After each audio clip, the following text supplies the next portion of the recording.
All right. Hello, friends. Thank you so much for tuning in. My name is Tom. We did get some interesting news within the last couple days here from Capcom regarding maybe a brand new Capcom game, or maybe two, or maybe... We're not really sure exactly. But we do know that there are going to be some multiple major new titles coming by March 31st, as reported by this article here on Gematsu. Quickly, I did find the source from watching Spawnwave in the morning. So if you do watch Spawnwave and his news videos, then you would have caught this in the morning. But we did actually hear from Capcom, and that they are saying that they aim to achieve record sales for this new fiscal year. So let's get into it. What exactly is going on with Capcom? What's going on with this year? And how exactly are they going to achieve record sales? Let's get into it. So the company aims to achieve a record 28 million unit sale in the fiscal year ending in March of 2021. They said they're going to be doing this by promoting a digital strategy via the expansion of sales regions and flexible pricing. All right, so Capcom forecasts that it will actually achieve a record 28 million unit sales in this fiscal year, and it will be driven by multiple major new titles and back catalog sales. So what does that mean? Well, clearly they're going to be releasing a few new games, as well as supporting a lot of the back catalog games that they have put out already in the last few years, if not years before. What does that mean for Monster Hunter? Are we getting a new Monster Hunter game?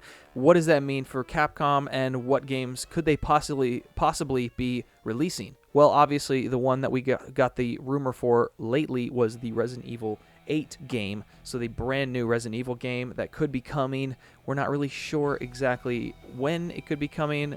This article here from Inverse helps us look at that. So while looking at the Resident Evil franchise that has been the business boon for Capcom, it hasn't added a new installment in the series since 2017. Capcom said that during most of its development, it existed as Revelations 3. They claim it became the next mainline entry after positive internal testing.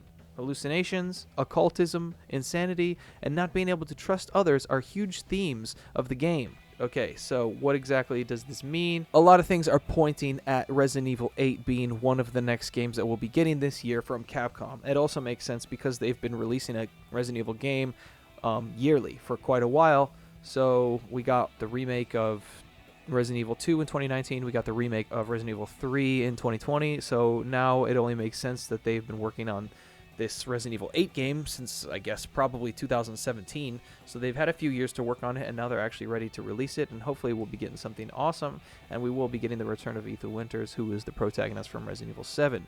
We also got rumors about the Resident Evil 4 remake. However, these are pretty new rumors, so honestly the likelihood of us getting Resident Evil 4 remake this fiscal year is very unlikely, just because the game probably is still in development, in early stages of development, I imagine, as well. The other game that might be a contender is another Street Fighter game. So Street Fighter 6, the last game that came out in the series, was in February 2016 with the release of Street Fighter 5.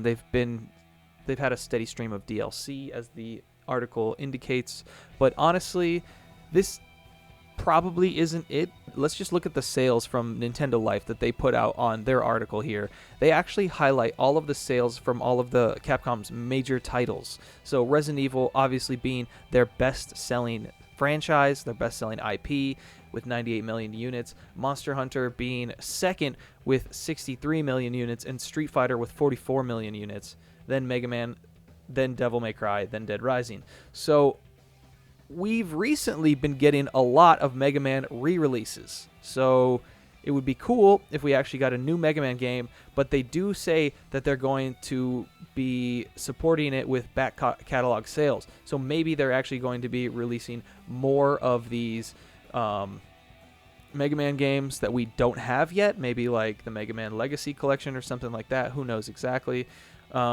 We could get another Street Fighter game. We're probably going to get another Resident Evil game. So that puts us in a weird area that we don't really know too much about, like 4 or 5 of these titles right here. So if we safely assume that we're going to be getting a Resident Evil game and that there's going to be 13 new SKUs this fiscal year, so with the 13 new SKUs, we've already got 3 that were taken up from Resident Evil 3.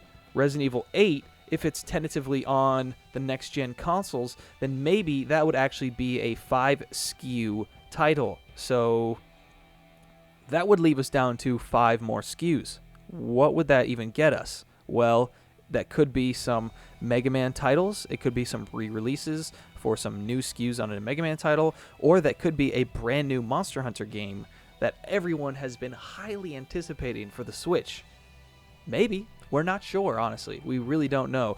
It would be really cool if they continued support for Monster Hunter World and they actually were able to port Monster Hunter World to the Switch. Obviously, no one thinks that's possible. I don't even know if it'd be possible.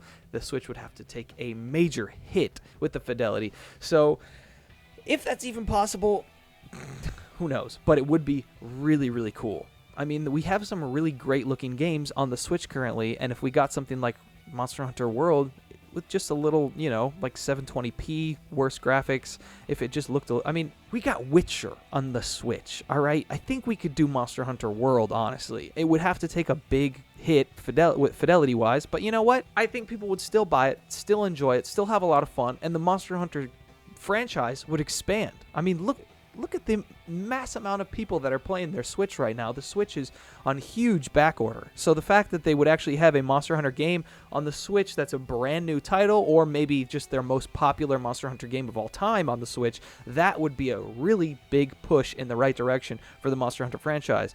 But as of right now, we really don't know exactly what's going to be happening. We do know that there is new games on the horizon for Capcom. They are going to be announcing multiple major new titles coming very soon, and they are going to be coming within the next year. So look forward to that. Thank you so much for tuning in, my friends. If you learned something from the video, then please share this with a friend, maybe someone else who is really interested in the Monster Hunter series, or who is a fanboy of Capcom like myself. Anyway, hope you guys have a great day. Enjoy, and take care of yourselves.